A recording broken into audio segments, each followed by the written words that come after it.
નમસ્કાર મિત્રો, સ્વાગત છે તમારું મારા યુટ્યુબ ચેનલમાં Mehul Mavani education and culture. જો મિત્રો તમે આ ચેનલ ઉપર નવા હો તો પ્લીઝ ચેનલને સબસ્ક્રાઇબ જરૂરથી કરજો, એટલે કે નીચે આપેલું સબસ્ક્રાઇબનું લાલ બટન દબાવી ચેનલને સબસ્ક્રાઇબ જરૂરથી કરો, જેથી નવા વિડીયો લઈને આવું તો તમારા સુધી ઝડપથી પહોંચી શકો. તો મિત્રો, આજે આપણે આ વિડીયોમાં જોશું ધોરણ 8 વિષય હિન્દી સેકન્ડ સેમિસ્ટર એટલે કે દ્વિતીય સત્રના એકમ 4 કર્મયોગી લાલ બહાદુર શાસ્ત્રી. આ એકમના સ્વાધ્યાય અંગે આપણે આ વિડીયોમાં જોશું. તો મિત્રો, તમે કર્મયોગી લાલ બહાદુર શાસ્ત્રી એકમ વાંચ્યો હશે, શીખ્યા હશો, સમજ્યા હશો, જાણ્યો હશે. તો તેમાં ભારતના 9મા રાષ્ટ્રપતિ શ્રી શંકરદયાળ શર્માએ આપણા દેશના બીજા વડાપ્રધાન લાલ બહાદુર શાસ્ત્રીના જીવન પ્રસંગોથી, તેમના જીવનમાંથી સારા ગુણો આપણે પ્રાપ્ત કરી શકીએ તે માટેનો સુંદર એકમ અહીં આપણી સમક્ષ રજૂ કર્યો છે. લાલ બહાદુર શાસ્ત્રીનું જીવન વામન છતાં વિરાટ એવું ખૂબ જ મોટું વ્યક્તિત્વ ધરાવતા લાલ બહાદુર શાસ્ત્રીના જીવન અંગે આપણને ખૂબ જ સારી જાણકારી આપી છે. સાથે સાથે કર્મયોગી બનો, સારા ગુણો પ્રાપ્ત કરો, આપણી અંદર રાષ્ટ્રવાદની ભાવના જાગે, તેવા તમામ સારા ઉમદા તત્વો લઈ આ એકમ આપની સમક્ષ રજૂ કર્યો છે, જે તમે શીખી ગયા હશો. તો મિત્રો, ત્યારબાદ આપણે આ એકમના અગત્યના એવા સ્વાધ્યાય અંગે ચર્ચા કરીશું. અભ્યાસ અંગે અલગથી વિડીયો મેં બનાવીને મૂક્યો છે, તો તમે અભ્યાસના પ્રશ્નો પણ જાણવા માંગતા હો તો તે વિડીયો ઓપન કરીને તમે અભ્યાસ પણ શીખી શકો છો. અહીં આપણે સ્વાધ્યાયની ચર્ચા કરીશું. તો શરૂ કરીએ મિત્રો આ એકમનું સ્વાધ્યાય. તો મિત્રો, વિડીયો શરૂ કરતા પહેલા જો તમને આ વિડીયો ગમે તો પ્લીઝ મિત્રો તમે તમારા અન્ય મિત્રો સુધી પણ આ વિડીયોની લિંક શેર કરજો, સાથે સાથે લાઈક કરજો, કોમેન્ટ બોક્સમાં કોમેન્ટ પણ જરૂર કરજો કે તમને આ વિડીયો કેવો લાગ્યો, અને સબસ્ક્રાઇબ તો અવશ્ય કરજો.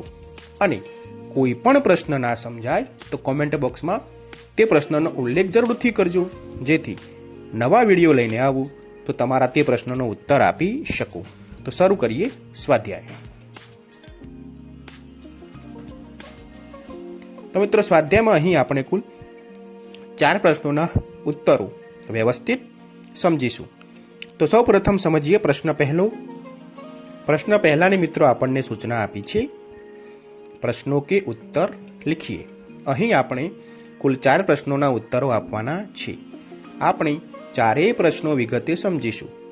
જોઈએ પ્રશ્ન પહેલો. प्रश्न पहलो मित्रों आपे छे आपने, शास्त्री जी ने देश की किस आकांक्षा को पूरा किया, कैसे?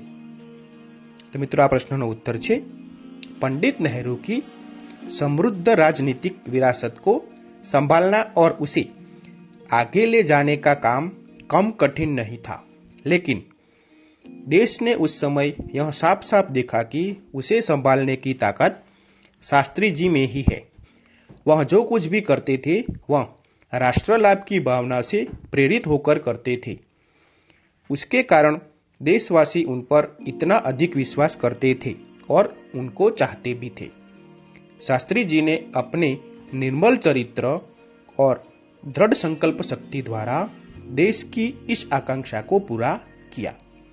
तो मित्रों, आ प्रश्नનો ઉત્તર આ રીતે લખીશું. હવે જોઈએ પ્રશ્ન બીજો.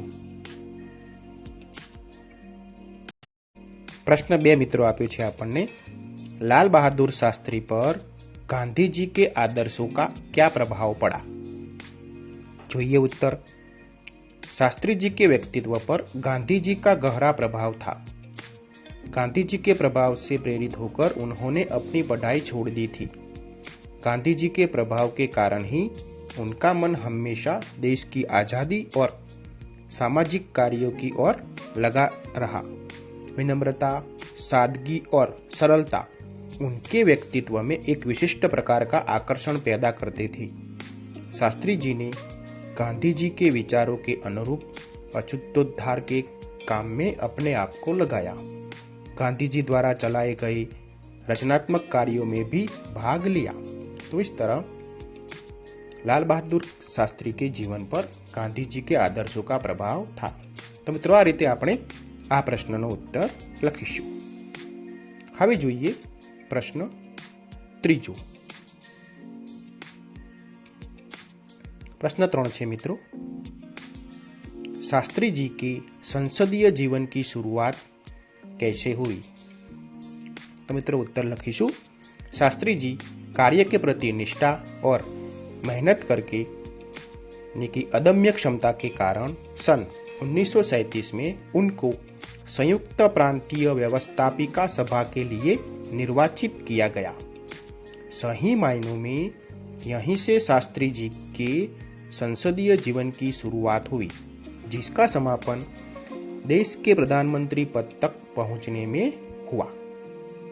तो मित्रों प्रश्न 3 નો ઉત્તર આ રીતે લખીશું। હવે જોઈએ પ્રશ્ન 4। प्रश्न 4 છે मित्रों, छात्रों के दीक्षांत समारोह में शास्त्री जी ने कौन से विचार व्यक्त किए? तो मित्रों उत्तर છે, शास्त्री जी अलीगढ़ मुस्लिम विश्वविद्यालय के दीक्षांत समारोह में 19 दिसंबर 1964 को छात्रों को संबोधन करते हुए कुछ इस तरह के विचार व्यक्त किए थे। आपके भविष्य की मंजिल चाहे जो कुछ भी हो, आप में से प्रत्येक को यह सोचना चाहिए कि आप सबसे पहले देश के नागरिक हैं। यह आपको संविधान द्वारा प्रदत्त कुछ अधिकार देता है, लेकिन इससे कुछ कर्तव्यों का भी बोझ आता है, जिसे समझना चाहिए। हमारा देश प्रजासत्ताक है जो निजी स्वतंत्रता देता है, लेकिन इस स्वतंत्रता का उपयोग एक व्यवस्थित समाज के हित में स्वेच्छा से लगाए गए प्रतिबंधों की तरह होना चाहिए। तो मित्रों, विद्यार्थीओना दीक्षांत समारोह में शास्त्रीजीए आवा विचारों व्यक्त कर्या हता। तो मित्रों आ रीते प्रश्न 1 ना तमामे तमाम 4 प्रश्नों आ रीते व्यवस्थित लखीशुं। हवे जोईए प्रश्न नंबर 2। प्रश्न 2 मित्रों आपने आप्यो छे, जेनी सूचना छे परिच्छेद में रेखांकित शब्दों के अर्थ शब्दकोश में से ढूंढकर उन्हें शब्दकोश के क्रम में लिखिए। मित्रों અહીં આપણને પરિચ્છેદ એટલે કે ફકરો આપ્યો છે। ફકરામાં કેટલાક શબ્દો નીચે રેખાંકિત એટલે કે લીટી દોરેલી છે। આપણે તે શબ્દોને અલગ તારવવાના છે, પછી તેના અર્થ શબ્દકોશમાંથી શોધવાના છે અને જે ઉત્તર મળે તેને શબ્દકોશના ક્રમમાં લખવાના છે। તો મિત્રો અહીં સૌપ્રથમ આપણે પરિચ્છેદ એટલે ફકરાનું વાંચન કરી શબ્દોને અલગ તારવીએ। જોઈએ સૌપ્રથમ પરિચ્છેદ। तो मित्रों आपने आ रीतनो परिच्छेद आप्यो छे। विद्यार्थी जीवन को मानव जीवन की रीढ़ की हड्डी कहे तो कोई अतिशयोक्ति न होगी। अहीं रीढ़ शब्द नीचे अंडरलाइन एटले के रेखांकित करेलुं छे। आपणे आ परिच्छेदमां जे शब्दों नो शब्दकोशमांथी क्रम शोधवानो छे तेनी नीचे अंडरलाइन पण करी छे अने तेने अलग कलरेथी पण दर्शावेला छे। અહીં તમે બ્લુ કલરથી જે અક્ષરો અંડરલાઇન કરેલા છે તે શબ્દોને અલગ તારવી અને શબ્દકોશમાંથી અર્થ શોધીશું। આગળ જોઈએ મિત્રો ફકરો। विद्यार्थी काल में मानव में जो संस्कार पड़े जाते हैं, जीवन भर वही संस्कार अमिट रहते हैं। इसीलिए यह काल आधारशिला कहा गया है। यदि यह नींव दृढ़ बन जाती है तो जीवन सुदृढ़ और सुखी बन जाता है। यदि इस काल में बालक कष्ट सहन कर लेता है तो उसे ज्ञान मिलता है, उसका मानसिक विकास होता है। जिस वृक्ष को प्रारंभ में सुंदर सिंचन और खाद मिल जाती है वह पुष्पित एवं पल्लवित होकर संसार को सौरभ देने लगता है। इस प्रकार विद्यार्थी काल में जो बालक श्रम, अनुशासन, संयम एवं नियमन के सांचे में ढल जाता है वह आदर्श विद्यार्थी बनकर सभ्य नागरिक बन जाता है।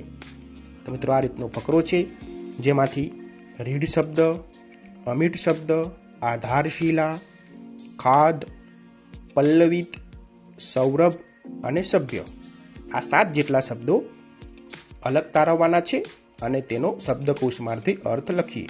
જોઈએ હવે આપણે આ 7 શબ્દોનો અર્થ। તો પહેલો શબ્દ હતો રીઢ, જેનો અર્થ થશે મેરુદંડ।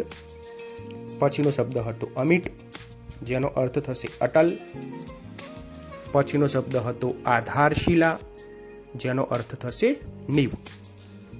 પછીનો શબ્દ હતો ખાદ, જેનો અર્થ થશે જમીન કા ઉપજાઉપન बढ़ाने वाला पदार्थ, ગુજરાતીમાં કહીશું ખાતર।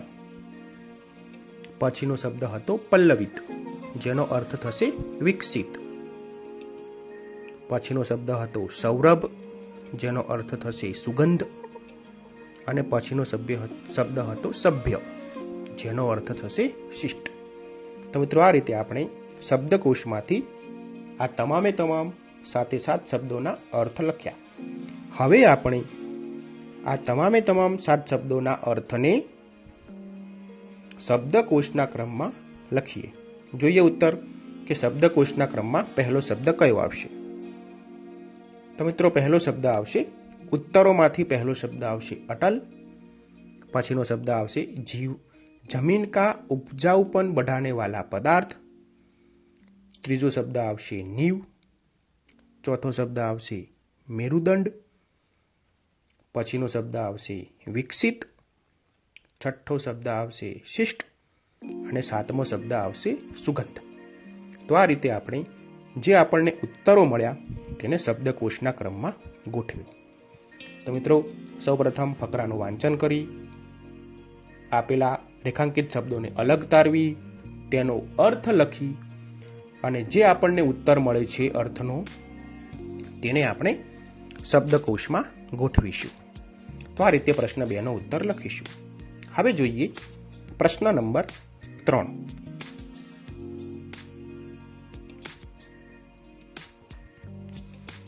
પ્રશ્ન નંબર 3 મિત્રો આપણને આપ્યો છે, જેને આપણને સૂચના આપી છે, इस इकाई से हम लाल बहादुर जी के जीवन में से कौन कौन से सद्गुण ग्रहण कर सकते हैं। इकाई એટલે કે એકમમાંથી આપણે લાલ બહાદુર શાસ્ત્રીના જીવનમાંથી કયા કયા સદ્ગુણો પ્રાપ્ત કરી શકીએ છીએ તેના વિશે લખવાનું છે। જોઈએ ઉત્તર। તો મિત્રો ઉત્તર છે, इस इकाई में हम लाल बहादुर जी के जीवन में से कई सारे सद्गुण ग्रहण कर सकते हैं। हमें अपने कर्म के प्रति हमेशा समर्पण भाव रखना चाहिए। विनम्रता, सादगी और सरलता जैसे गुण हमारे जीवन में आवश्यक हैं। शास्त्री जी की तरह हम जो कुछ भी करें वह एकमात्र राष्ट्रवाद की भावना से प्रेरित होकर करें। हमेशा कर्मठ बने ताकि हम हमारे लक्ष्य तक पहुंच सके। तो मित्रों आ रीते आ एकममांथी लाल बहादुर शास्त्रीना जीवनमांथी आपणने आवा सद्गुणो प्राप्त थाय छे। आ सिवाय पण मित्रों तमे आ प्रश्नने तमारी रीते लखी शको छो। हवे जोईए प्रश्न नंबर 4। मित्रों अहीं प्रश्न 4 आपणने आप्यो छे, अपूर्ण कहानी को पूर्ण कीजिए। मित्रों अहीं एक कहानी वार्ता आपणने अधूरी आपी छे, ते वार्ता आपणे विचारीने पूर्ण करवानी छे। तो मित्रों सौप्रथम आपणे जे अधूरी कहानी आपी छे तेने समझीए, पछी वार्ताने आगळ वधारीए। जोईए। तो मित्रों आपणे आटले सुधी आ कहानी आपेली छे। एक था शेर, उसे अपनी ताकत पर बड़ा घमंड था। जंगल के प्राणियों ने उसे सबक सिखाने की बात सोची। छोटी चींटी बोली, मैं शेर का घमंड उतार दूंगी। हवे અહીંથી મિત્રો કહાની વાર્તાને આગળ વધારવાની છે। તમને સૂચના પણ આપી છે। अब आप इस कहानी को आगे बढ़ाइए और बताइए कि चींटी ने शेर का घमंड कैसे उतारा होगा। જોઈએ उत्तर। તો મિત્રો, વાર્તાનું આપણે સૌપ્રથમ શીર્ષક આપી દઈશું, શેર કા ઘમંડ. અને જ્યાંથી વાર્તા અધૂરી છે ત્યાંથી આગળ વધારીએ તો चींटी अपने बिल में गई, वहां से अपने साथी चींटियों को लेकर आई और शेर जहां सोया हुआ था वहां जाकर उसके शरीर पर जगह जगह पर काटने लगी. शेर की नींद खराब हुई और चींटियों को अपने शरीर से उतारने के लिए अपने आप को पंजा मारने लगा. शेर बहुत परेशान हो गया. तब चींटी ने कहा, तुम्हारे पास तो बहुत ताकत है, अब दिखाओ अपनी ताकत. शेर ने कहा, चींटी बहन, अब मैं किसी को परेशान नहीं करूंगा, कभी भी अपनी ताकत का घमंड नहीं करूंगा. फिर सारी चींटी अपने बिल में चली गई. हाथी भी अच्छा सबक सीख के जंगल में चला गया. बोध. मित्रों, इस कहानी से हमें यह बोध सीख मिलती है, हमें कभी भी अन्य प्राणियों को तुच्छ नहीं समझना चाहिए. तो मित्रों, आ रीते આપણે આ કહાનીને, આ વાર્તાને વ્યવસ્થિત રીતે લખી શકીએ છીએ. તમે તમારી રીતે પણ વિચારીને આ વાર્તાને પૂર્ણ કરી શકો છો. તો મિત્રો, આ રીતે અહીં આ પ્રશ્ન 4 આપણે પૂર્ણ કરીએ છીએ. સાથે સાથે અહીં એકમ 4ના સ્વાધ્યાયના તમામે તમામ 4 પ્રશ્નો વ્યવસ્થિત રીતે પૂર્ણ કરેલા છે. આશા રાખું છું કે તમને તમામે તમામ પ્રશ્નો વ્યવસ્થિત રીતે સમજાઈ ગયા હશે. જો તમને આ વિડીયો ગમ્યો હોય, આ પ્રશ્નોના ઉત્તર ગમ્યા હોય, તો પ્લીઝ મિત્રો આ વિડીયોને શેર કરજો, તમારા અન્ય મિત્રો સુધી પણ આ વિડીયોની લિંક મોકલજો. સાથે સાથે લાઈક જરૂર કરજો. કોમેન્ટ બોક્સમાં કોમેન્ટ પણ જરૂર કરજો કે તમને આ વિડીયો કેવો લાગ્યો. સાથે સાથે કોઈ પ્રશ્નની સમજણ ના પડતી હોય તો પણ કોમેન્ટ બોક્સમાં કોમેન્ટ જરૂરથી કરજો. અને સબસ્ક્રાઇબ તો અવશ્ય કરજો. સબસ્ક્રાઇબ કરવા માટે વિડીયોની નીચે આપેલું સબસ્ક્રાઇબનું લાલ બટન દબાવી ચેનલને સબસ્ક્રાઇબ જરૂરથી કરો, જેથી નવા વિડીયો લઈને આવું તો તમારા સુધી ઝડપથી પહોંચી શકું. તમારો ખૂબ ખૂબ આભાર.